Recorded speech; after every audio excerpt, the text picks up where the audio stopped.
Hi hello ನಮಸ್ತೆ. ಇಂದಿನ ವಿಷಯ ಘಾಟಿ ಸುಬ್ರಹ್ಮಣ್ಯ ದೇವಾಲಯದ ಬಗ್ಗೆ. ಘಾಟಿ ಸುಬ್ರಹ್ಮಣ್ಯ ದೇವಾಲಯವು ಕರ್ನಾಟಕದ ಪ್ರಮುಖ ಪುಣ್ಯಕ್ಷೇತ್ರಗಳಲ್ಲಿ ಒಂದಾಗಿದೆ. ಇದು ಬೆಂಗಳೂರು ಜಿಲ್ಲೆಯ ದೊಡ್ಡಬಳ್ಳಾಪುರ ತಾಲೂಕಿನ ಆವುಲಹಳ್ಳಿ ಎಂಬ ಊರಿನ ಸಮೀಪದಲ್ಲಿದೆ. ದೇವಾಲಯದ ಪ್ರಮುಖ ಲಕ್ಷಣಗಳೇನೆಂದರೆ ಇಲ್ಲಿಯೂ ಭಗವಾನ್ ಸುಬ್ರಹ್ಮಣ್ಯ ಮತ್ತು ನಾಗರಾಜರ ಸಮರ್ಪಿತವಾಗಿದೆ. ಸುಬ್ರಹ್ಮಣ್ಯ ಮತ್ತು ನಾಗರಾಜ ಮೂರ್ತಿಗಳು ಒಂದೇ ಕಲ್ಲಿನಲ್ಲಿ ಏಕಶಿಲಾ ರಚನೆಯಲ್ಲಿವೆ, ಅಂದರೆ ಒಂದು ಕಲ್ಲಿನಿಂದ ಬೇರೆ ಬೇರೆ ರೂಪಗಳು. ವಿಶಿಷ್ಟತೆ ಏನೆಂದರೆ ಭಕ್ತರು ಸುಬ್ರಹ್ಮಣ್ಯನನ್ನು ಮುಖಾಮುಖಿಯಾಗಿ ಪೂಜಿಸುತ್ತಾರೆ, ಆದರೆ ನಾಗರಾಜರ ದರ್ಶನವನ್ನು ಮೂರ್ತಿಯ ಹಿಂದಿನಿಂದ ನೀಡಲಾಗುತ್ತದೆ. ಪೌರಾಣಿಕ ಅನುಸಾರವಾಗಿ ಭಗವಾನ್ ಸುಬ್ರಹ್ಮಣ್ಯನು ಇಲ್ಲಿ ನಾಗರಾಜರ ರೂಪದಲ್ಲಿ ಉಪಾಸನೆಗೊಂಡಿದ್ದಾನೆ ಎನ್ನಲಾಗುತ್ತದೆ. ಈ ಕ್ಷೇತ್ರ ಶಕ್ತಿ ಮತ್ತು ಪುಣ್ಯ ಫಲಕ್ಕಾಗಿ ಭಾರತಾದ್ಯಂತ ಭಕ್ತರು ಬರುತ್ತಾರೆ. ವಿಶಿಷ್ಟ ದಿನಗಳ ಶುಕ್ರವಾರಗಳು ಮತ್ತು ಷಷ್ಠಿ ದಿನಗಳು ಇಲ್ಲಿನ ವಿಶೇಷ ಪೂಜಾ ದಿನಗಳಾಗಿವೆ. ಪ್ರತಿ ವರ್ಷ ಇಲ್ಲಿ ಬ್ರಹ್ಮರಥೋತ್ಸವ ಜರುಗುತ್ತದೆ. ಅದರಲ್ಲಿ ಸಾವಿರಾರು ಭಕ್ತರು ಭಾಗವಹಿಸುತ್ತಾರೆ. ನಾಗದೋಷ ನಿವಾರಣೆಗಾಗಿ ಇಲ್ಲಿ ನಾಗಪ್ರತಿಷ್ಠೆ ಮಾಡಿಸುವುದು ಬಹಳ ಪ್ರಸಿದ್ಧವಾಗಿದೆ. ಜ್ಯೋತಿಷ್ಯ ಸಮಸ್ಯೆಗಳ ಪರಿಹಾರಕ್ಕಾಗಿ ಭಕ್ತರು ವಿಭಿನ್ನ ಸೇವೆಗಳನ್ನು ಮಾಡಿಸುತ್ತಾರೆ. ಘಾಟಿ ಸುಬ್ರಹ್ಮಣ್ಯ ಐತಿಹಾಸಿಕ ಹಿನ್ನೆಲೆಯೇನೆಂದರೆ ಈ ದೇವಾಲಯದ ಇತಿಹಾಸವು ಸಾವಿರಾರು ವರ್ಷಗಳ ಹಿಂದಿನದು ಎನ್ನಲಾಗುತ್ತದೆ. ಸ್ಥಳೀಯ ಜನಪದ ಕಥೆಗಳ ಪ್ರಕಾರ ದೇವತೆಗಳು ಇಲ್ಲಿ ತಪಸ್ಸು ಮಾಡಿದ್ದು ಈ ಸ್ಥಳ ಪುಣ್ಯಕ್ಷೇತ್ರವಾಯಿತು. ದೇವಸ್ಥಾನವನ್ನು ಹೊಯ್ಸಳ, ವಜ್ರನಗರ ರಾಜವಂಶಗಳು ಮತ್ತೊಂದು ಕಾಲದಲ್ಲಿ ಬೆಳೆಸಿದ್ದಾರೆ ಎನ್ನುವ ನಂಬಿಕೆ ಇದೆ. ಶುದ್ಧ ದ್ರಾವಿಡ ಶೈಲಿಯ ತಂತ್ರದಲ್ಲಿ ಕಟ್ಟಲಾಗಿದೆ.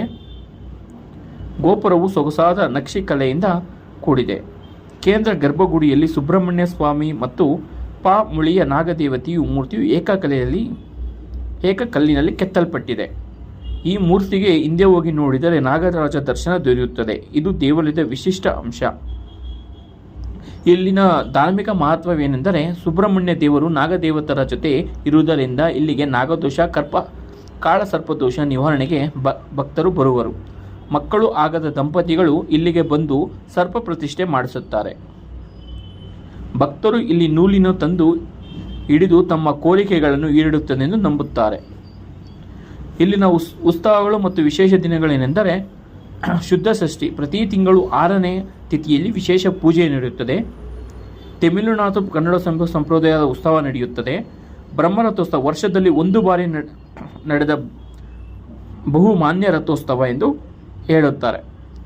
ಇಲ್ಲಿನ ನಂಬಿಕೆ ಮತ್ತು ಆಚರಣೆಗಳೇನೆಂದರೆ ಬಹಳಷ್ಟು ಜನರು ಇವುಗಳನ್ನು ಪಾಲಿಸುತ್ತಾರೆ. ನಾಗದೋಷ ನಿವಾರಣಾ ಪಾರ್ಶ್ವದಲ್ಲಿ ಸೇವೆ, ನೂಲು ಕಟ್ಟುವುದು ಇಷ್ಟಾರ್ಥ ಸಿದ್ಧಿಗಾಗಿ, ಬಾಲಸುಬ್ರಹ್ಮಣ್ಯನಿಗೆ ಪಂಚಾಮೃತ ಅಭಿಷೇಕ, ಹಾಲು ಅಕ್ಕಿ ನೈವೇದ್ಯ, ಮಾವು ಹಣ್ಣು, ಬಿಳಿ ಏಲಕ್ಕಿ ಮಾವು ಅರ್ಪಣೆ ಮಾಡಲಾಗುತ್ತದೆ. ಇಲ್ಲಿ ಹೋಗಿ ಘಾಟಿ ಸುಬ್ರಹ್ಮಣ್ಯ ಹೋದರೆ ಅಲ್ಲಿ ಪ್ರವಾಸೋದ್ಯಮವು ಸುತ್ತಲಿನ ಸ್ಥಳಗಳು ಕೂಡ ಇವೆ. ದೇವಗಳ ಹತ್ತಿರ ಸಹ ಶಾಂತ ಪರಿಸರ, ಬೆಟ್ಟ ಗುಡ್ಡಗಳ ನಡುವೆ ಇರುವುದು. ಸಮೀಪದಲ್ಲಿರುವ ಸ್ಥಳಗಳು ಏನೆಂದರೆ ನಂದಿ ಬೆಟ್ಟ, ಸಕಲೇಶ್ಪುರ ಚಿಕ್ಕ ಬೆಟ್ಟಗಳು, ಬೆಂಗಳೂರು ಅಂತಾರಾಷ್ಟ್ರೀಯ ವಿಮಾನ ನಿಲ್ದಾಣ,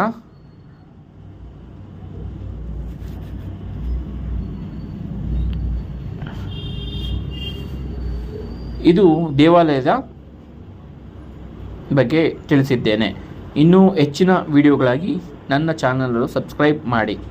ಥ್ಯಾಂಕ್ ಯು.